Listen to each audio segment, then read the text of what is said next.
안녕하십니까. 정공단TV입니다. 손해평가사 1차 농업재보험 변경편이고요. 제1회 기출문제 해설입니다. 여러분을 환영합니다. 지금까지 9회에 걸쳐서 9회부터 오늘 1회까지 객관식 1차 문제는 전체를 종료하는 것으로 하겠습니다. 오늘 마지막 1회 기출문제 해설입니다. 그럼 문제로 들어가도록 하겠습니다. 26번입니다. 농업재보험법상 심의회의 심의사항이 아닌 것은 농업재보험 심의회가 어떤 것을 심의하느냐는 것이죠. 재보험 상품의 인가, 상품의 인가가 재보험 심의회가 심의하나요? 이건 아니죠. 목적물의 선정, 재해의 범위, 정부 책임의 범위, 심의는 이런 것을 깊게 서로 의논해서 정하는 것이죠.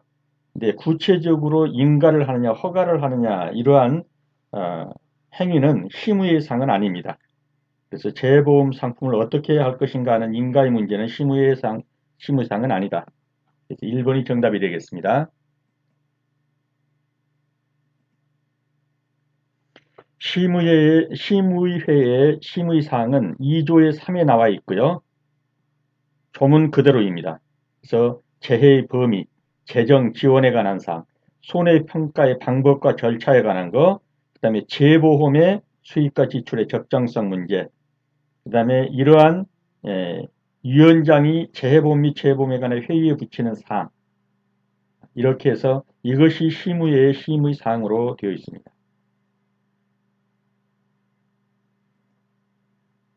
그래서 심의의 심의사항이 아닌 것은 1번이 정답이 되겠습니다.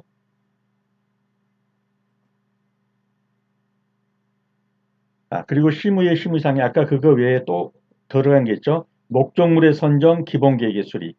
그러니까 2조의 3 위에 있던 거 그것에다가 플러스 해가지고 목적물의 선정과 기본계획의 수립까지도 심의회의 심의사항이 되겠습니다. 그래서 심의사항이 아닌 것은 재해보험 상품의 인가입니다. 설명되는 용어는 보험 가입자의 재산 피해에 따른 손해가 발생한 경우 보험에서 최대로 보상할 수 있는 것. 여기 키워드죠. 최대로 보상할 수 있는 한도액이 무엇이죠? 보험 가입 금액이죠. 3번이 정답이 되겠습니다.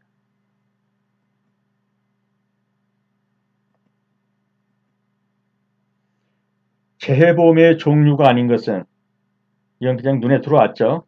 이런 건 없죠. 농기계 재보험이란 건 없습니다.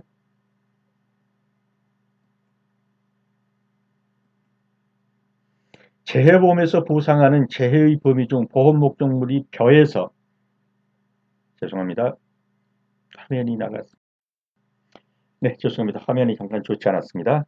자, 벼에서 보상하는 병충해가 아닌 것 보면 2번이 아니죠. 그럼 벼에서 보상하는 병충해는 어떤 게 많이 있습니까? 흰입마름병, 줄무늬 입마름병, 겸혈구, 도열병, 깨시무늬병, 먹노린재, 세균성 벼알마름병. 이것은 좀 암기를 요합니다. 그래서 흰입마름병, 줄무늬 입마름병, 겸혈구, 도열병, 깨시무늬병, 먹노린재, 세균성 벼알마름병. 그래서 아닌 것은 이러한 입집무늬 마름병이라는 것은 병충해 7종에 들어가지 않습니다. 농업재보험령상 재보험 요율 산정에 관한 설명. 재보험 사업자가 산정한다. 목적물별 또는 보상 방식별로 산정한다. 통계자료를 기초로 산정한다. 시군자치구 또는 읍면동행정구역 단위까지 산정한다. 4번이 틀렸죠. 원칙적으로 어떻습니까? 특광도, 특별시, 광역시, 도시, 군, 자치군까지입니다. 그리고 예외적으로 읍면동 행정구역까지 가는 것은 예외적입니다. 그래서 원칙은 아니죠. 요율 산정은 재보험 사업자가 산정합니다. 보험 목적물별 보상 방식별로 산정하고 객관적이고 합리적인 통계 자료를 기초로 산정합니다. 그래서 구조에 보면 보험료율 산정에 대한 것이 조문으로 쭉 나와 있습니다. 반드시 파악해 두셔야 됩니다. 그래서 누가 재보험료를 산정하느냐? 재보험 사업자, 즉 NH소음보가 산정합니다. 산정할 때는 보험료를 어떻게 하라고요? 객관적이고 합리적인 통계 자료를 기초로 해서 보험 목적물별로, 그러니까 사과, 배, 감 이런 목적물별로 또는 보상 방식별로 예, 뭐 생산비를 보장하느냐, 수확감소를 보장하느냐 이런 보장 상식별로 한다. 그런데 거기에 더해서 특광도, 특별시 광역시도, 특별자치도, 시군 자치구까지 다만 보험업법 129조에 따른 보험료율 산출의 원칙에 부합한다면 예를 들어서 예외적으로 읍면동까지도 할 수 있다. 이건 예외적인 거예요.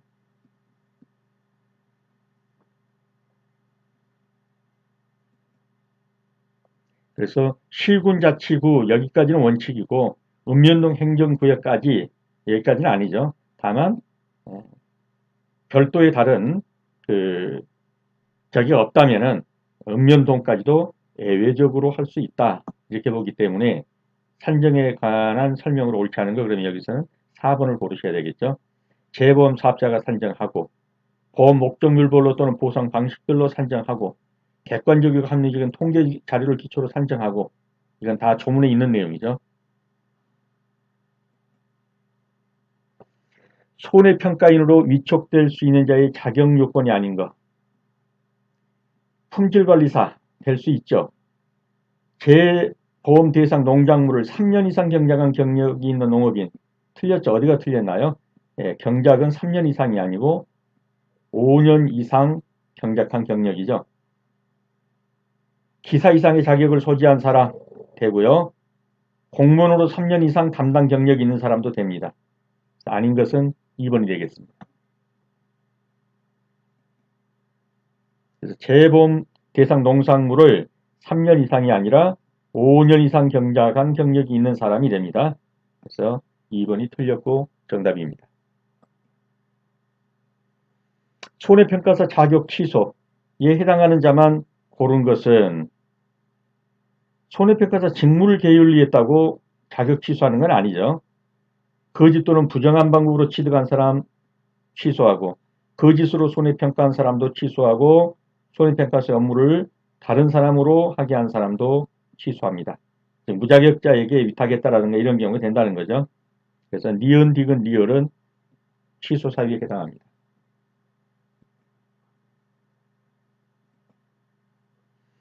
손해평가사의 업무가 아닌 것은 업무가 아닌 것.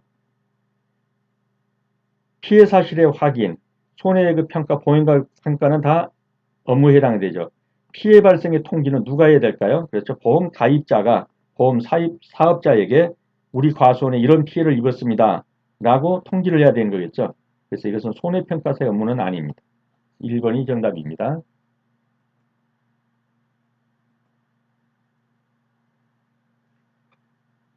재보험 사업을 원활히 수행하기 위해서 필요한 경우로서 보험 모집 및 손해평가 등 재보험 업무를 업무 위탁할 수 있는 대상. 몇 번에 걸쳐서 봤죠. 2번이 업무 위탁 대상이 아니죠. 예, 산림조합이라든가 손해사정을 업으로 하는 손해사정사 쪽, 그 다음에 지역축산업협동조합이라든가 이런 데는 되는데 왜 농업협동조합은 안 될까요? 여기는 이미 농협이 하고 있어요. NH손보가 농협이잖아요. 예, 그래서 NH손보가 이미 하고 있습니다. 그래서 농업협동조합 중앙에는 위탁 대상은 아닙니다. 그래서 2번이 정답이 되겠습니다.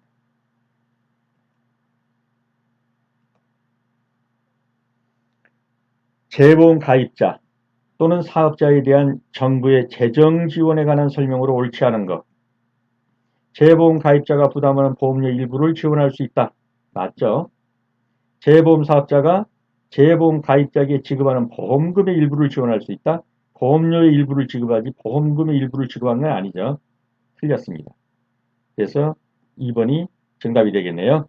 재보험 사업자의 재보험의 운영 및 관리에 필요한 비용의 전부 또는 일부를 지원할 수 있습니다. 풍수해법에 따라서 가입한 자가 여기에서 재보험에도 가입하면은 어떻게 할 수는 있지만 보험료 지원은 안 해주겠다라는 거죠. 맞습니다. 그래서 틀린 것은 2번이 되겠습니다. 재보험 사업을 효율적으로 추진하기 위한 농림축산식품부의 업무로 볼 수 없는 것은 쭉 한번 보면 눈에 들어온 게 있죠. 예, 재보험 요율의 승인은 농축산식품부의 업무가 아니죠. 이거는 NH손보가 아까 본 것처럼 객관적이고 기초적이고 객관적인 통계 자료를 기초로 해서 요율을 만드는 겁니다. 그래서 승인사항은 아니죠. 이거는 지금 농축산식품부의 사업입니다. 재보험 상품의 연구 및 보고, 손해평가 인력 육성, 기법 연구 보고. 근데 이것을 전부 다 지금 위탁했죠. 어디로 위탁했나요? 네, 농구문으로 위탁했습니다. 그래서 여기서 업무를 위탁한 것을 포함한다 라고 했기 때문에 이 내용은 농림축산식품부의 업무이고, 그래서 1번이 틀리고 정답입니다. 이 부분도 구조의 조문이 그대로 나와 있으니까 알아두시고요. 예, 그래서 보험료율 산정은 승인이 아니라 재보험 사업자 NH손보가 객관적이고 합리적인 통계 자료를 기초로 해서 보험 목적물별 보상 방식별로 뭐한다? 보험료율을 산정한다. NH손보가 산정합니다. 그래서 보험료율의 승인, 그것은 농축산부의 업무는 아니다. 그래서 1번이 정답이 되겠습니다. 과태료 부과 대상이 아닌 것은 쭉 보시면 눈에 들어온 게 있죠. 3번입니다. 이것은 과태료 부과 대상이 아니라 형벌로 규정됩니다. 형사법. 이런 거는 과태료예요. 과태료. 행정벌이죠. 손해평가사가 고의로 진실을 숨기거나 거짓으로 손해평가를 했다 그러면 어떻게 되죠? 1년 이하의 징역 또는 1천만 원 이하의 벌금입니다. 그래서 이것은 형벌로 들어갑니다. 그래서 벌칙 30조에 나와 있죠. 다음 각호의 어느 하나에 해당하면 1년 이하의 징역 또는 1천만 원 이하의 벌금에 처한다. 그래가지고 모집에 있어서 위반한 자, 고의로 진실을 숨기거나 거짓으로 손해평가를 한 자, 다른 사람에게 손해평가사 명의를 사용하게 하거나 자격증을 대여한 자, 그 다음에 그러한 자격증 대여를 알선한 자, 이러한 사람들에게는 어떻게 한다? 형벌이 가해지는 겁니다. 1년 이하의 징역 또는 1천만 원 이하의 벌금입니다. 그래서 과태료 부과 대상은 이러한 것들은 과태료 부과 대상입니다. 그런데 3번은 1년 이하의 징역 또는 1천만 원 이하의 벌금으로 형벌이 적용되겠습니다. 가로 안에 해당하지 않는 자는 농업재보험 손해평가 요령에서 규정하고 있는 손해평가라 함은 보험법 제2조 1호에 따른 피해가 발생한 경우 11.2, 11조 3에 따라 누구 또는 누구가 피해 사실을 확인하고 평가하는 일련의 과정, 즉 손해평가를 누가 할 수 있냐 하는 겁니다. 손해평가사,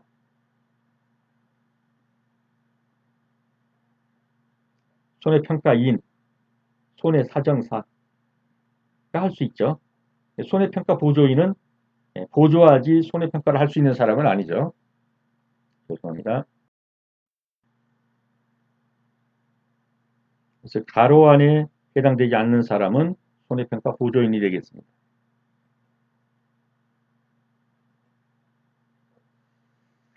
손해평가 요령에 따른 손해평가인 위촉의 취소 및 해지에 관한 설명으로 옳지 않은 것은 거짓 또는 그 방의 부정한 방법으로 손해평가를 위촉한 자에 대해서는 그 위촉을 취소해야 한다. 맞죠? 손해평가 업무를 수행하면서 개인정보 보호법을 위반했다. 위촉을 해지할 수 있죠. 재보험사업자는 위촉을 취소한 때는 해당 손해평가인에게 청문을 실시해야 한다. 위촉 취소의 경우 청문 실시해야 합니다. 업무 정지를 명하고자 할 때 해당 손해평가인은 청문을 생략할 수 있다. 틀렸죠.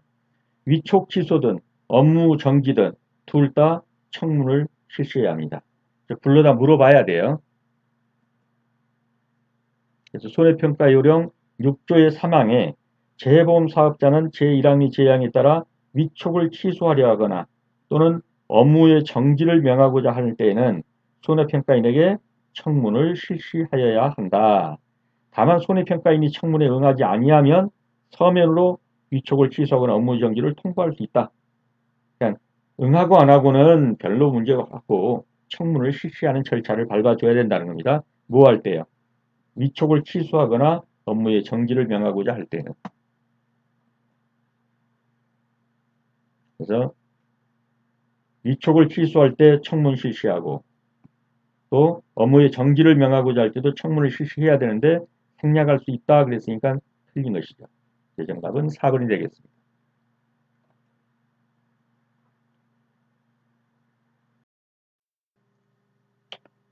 손해평가 요령에서 규정하고 있는 손해평가인 위촉에 관한 설명으로 옳지 않은 것은 재보험 사업자는 손해평가 업무를 원활히 수행하기 위해서 손해평가 보조인을 운영할 수 있다. 맞죠? 재보험 사업자의 업무를 위탁받은 자는 손해평가 보조인을 운영할 수 있다. 맞습니다. 재보험 사업자가 손해평가인을 위촉한 경우에는 실무교육을 거쳐 그 자격을 표시할 수 있는 손해평가 인증을 발급해야 한다. 맞죠?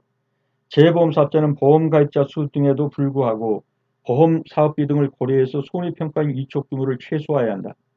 비용만 아끼려고 최소화하는 것은 능사가 아니죠. 틀렸습니다. 그리고 4번이 정답이 되겠습니다. 그래서 4조에 손해평가요령 4조의 손해평가인의 위촉에 대해서 이렇게 나와 있죠.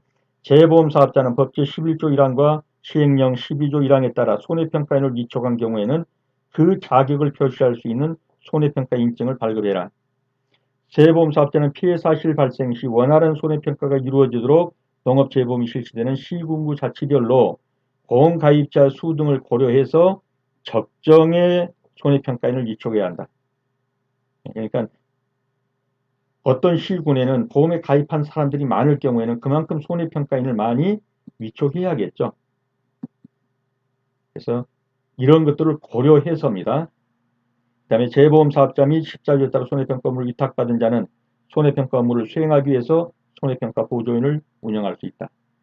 이 조문을 확실히 파악해 두시기 바랍니다. 그렇게 해서 이걸 보면 재보험 사업자도 손해평가 보조인을 운영할 수 있고 재보험 사업자 업무를 위탁받은 자도 손해평가 보조인을 운영할 수 있다고 되어 있고 그 다음에 손해평가인을 위촉할 경우에는 실무교육 등을 거쳐서 손해평가 인증을 발급해 줘라. 이것도 나와 있습니다. 그런데 재보험 사업자는 보험 가입자 수 등에도 불구하고 아니죠. 고려하여 보험 가입자 수 등을 고려하여 적정 규모의 손해평가를 위촉하라는 거예요. 돈 적게 주려고 최소화하는 거 이것은 능사가 아닙니다. 적정 규모의 손해평가인을 위촉해야 합니다. 손해평가 요령에 따른 자꾸 정지돼. 손해평가 요령에 따른 종합위험화 상품의 조사 내용 중 재파종 피해 조사. 재파종 피해 조사를 하는 것 딱 하나 있죠. 마늘입니다. 마늘. 재파종 피해 조사를 하는 건 마늘뿐이다. 평가 요령에 따른 특정 위험 방식 상품 사과의 발하기부터 적과전 생육시기에 해당되는 재해로 옳지 않은 것은 생육시기, 적과전이다. 그러면 이때는 가을 동상에는 해당되지 않겠죠. 적과전이고 생육시기이기 때문에 이때 해당되지 않는 재해는 가을 동상해가 되겠습니다. 가을 동상에는 적어도 적과 후에 과실이라는 이름이 생길 때 적과 전까지는 뭐라고 합니까? 유과라고 그러죠. 유과. 어린 그 나무 그죠? 가을 동상에는 이 적과 후에 해당돼요. 그래서 생육 시기에 해당되는 재로 옳지 않은 것은 그렇기 때문에 가을 동상해가 되겠습니다. 손해평가 요령에 따른 농작물의 보험가액 산정에 관한 설명으로 옳은 것은 특정 위험 방식 보험가액은 적과 후 착과 수사를 통해서 산정한 가입 수량에 지금 특정 위험 방식에서 이 경우는 지금 인삼의 경우를 말한다고 보고요. 이런 경우에는 면적에다가 곱하기 가입 가격으로 되죠. 그래서 틀린 것이 되고요. 종합위험 방식 보험가액은 보험증권에 기재된 보험 목적물의 가입 수량에 당시의 단위당 가입 가격을 곱하여 산정한다. 종합위험 방식은 가입 수확량이 아니라 뭐죠? 평년 수확량입니다. 평년 수확량의 가입 가격을 곱하는 거예요.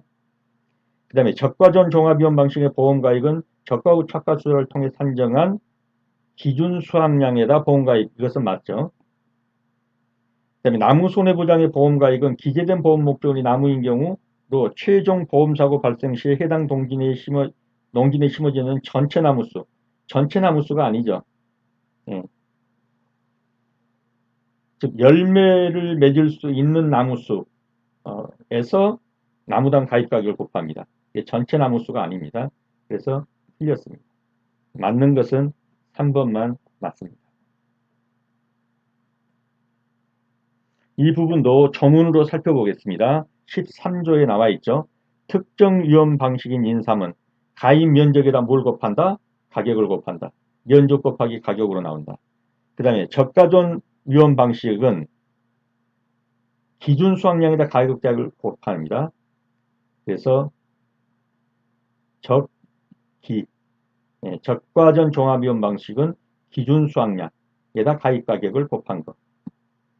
종합위험 방식은 평년 수확량에 종합위험 방식은 평년 수확량에다 가입 가격을 곱한다.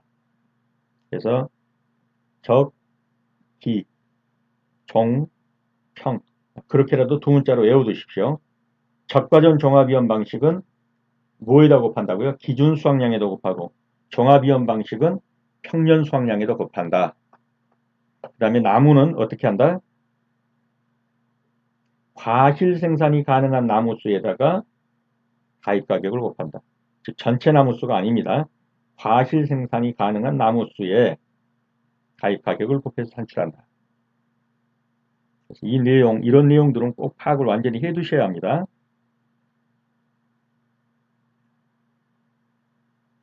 그럼 이제 기준 수확량은 뭐냐 그런데 이게 기준, 평년,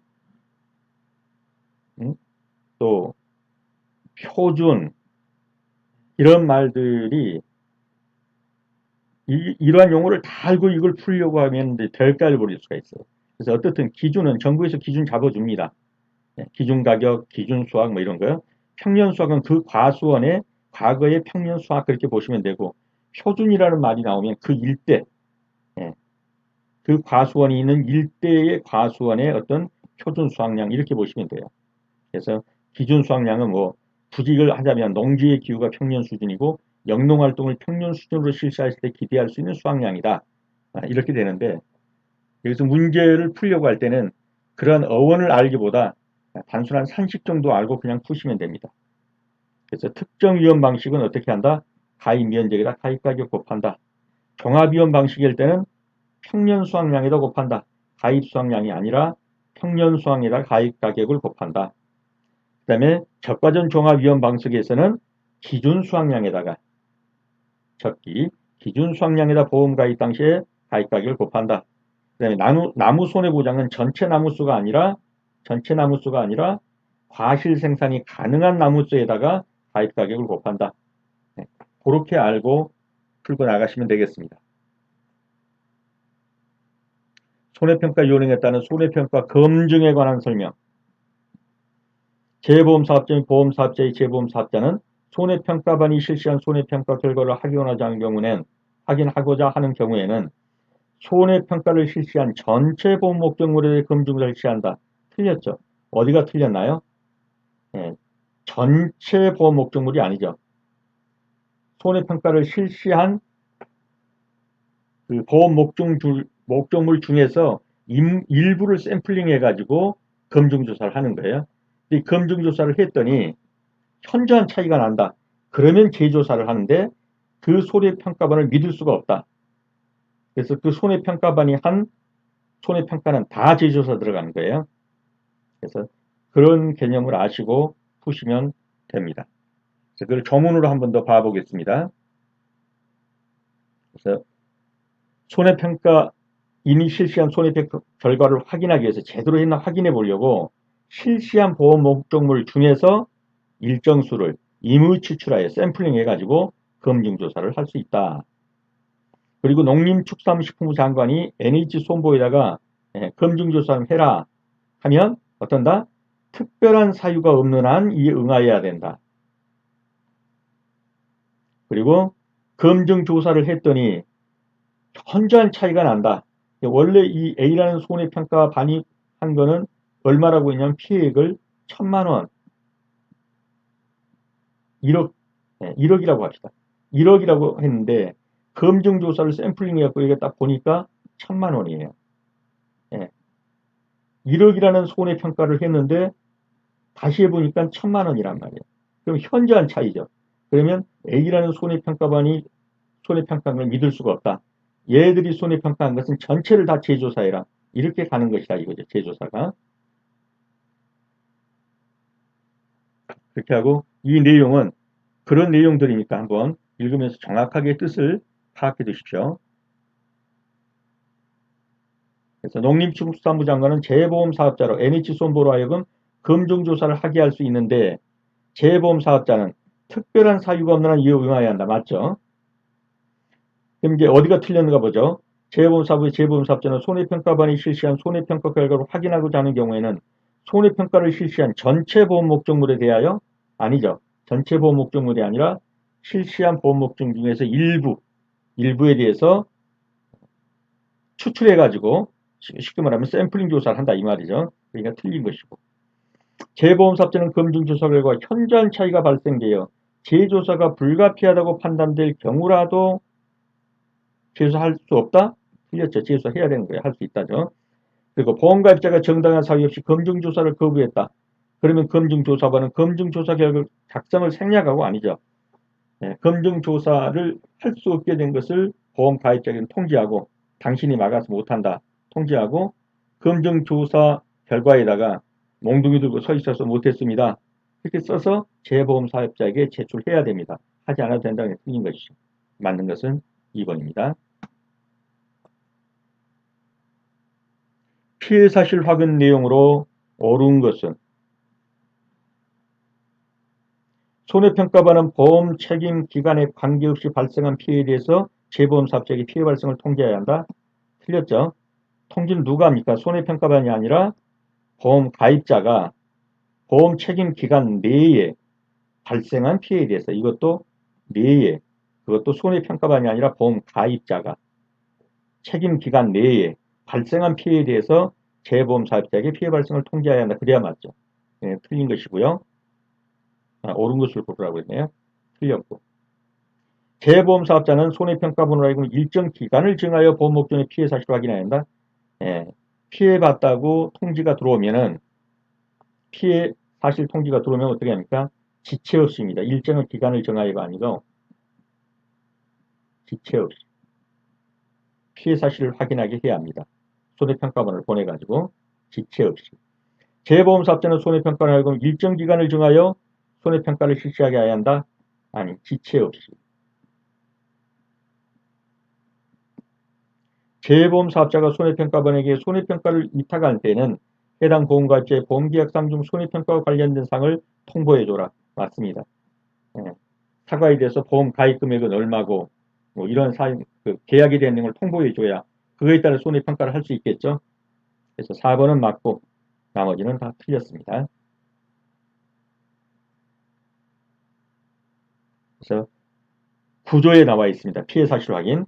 보험 가입자가 보험 책임 기간 중에 몇 월 며칠부터 몇 월 며칠까지 이 기간 내에 발생한 피해에 대해서 통지를 해야겠죠. 누가요? 보험 가입자가 누구한테?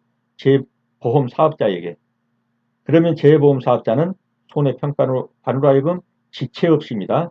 일정 기간 정해져 있는 거 아니고 지체 없이 보험 목적물의 피해 사실을 확인하고 손해평가를 실시하게 해야 한다.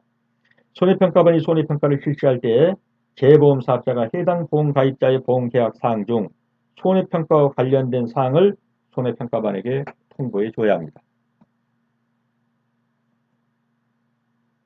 자, 그렇게 해서 각 지문마다 각주를 달아놨으니까요. 이 각주를 보면서 꼼꼼히 익혀두시기 바랍니다.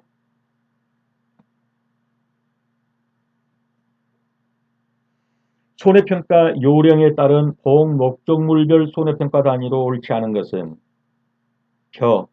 농가별이 아니라 농기별로 해야죠. 사과, 농기별 맞고요. 돼지, 가축별로 맞고 비닐하우스, 보험가입 목적물별이 맞습니다. 그럼 틀린 것은 1번이죠.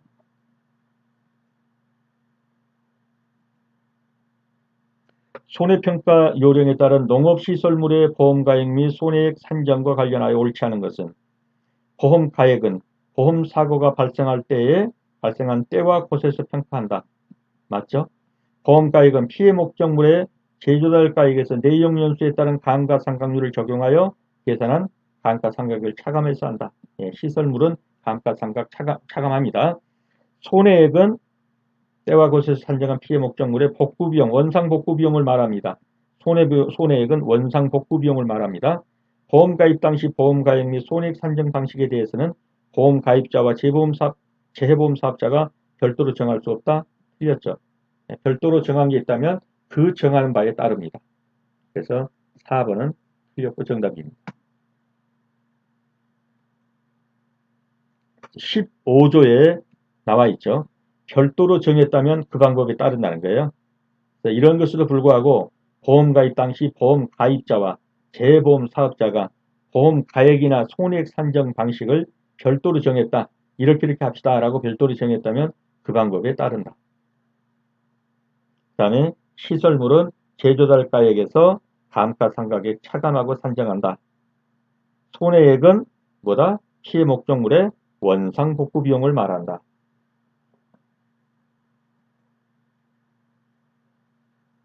그래서 별도로 정했다면 그 방법에 따른다. 이 부분은 다 맞는 내용이니까 정확하게 파악해 주시기 바랍니다.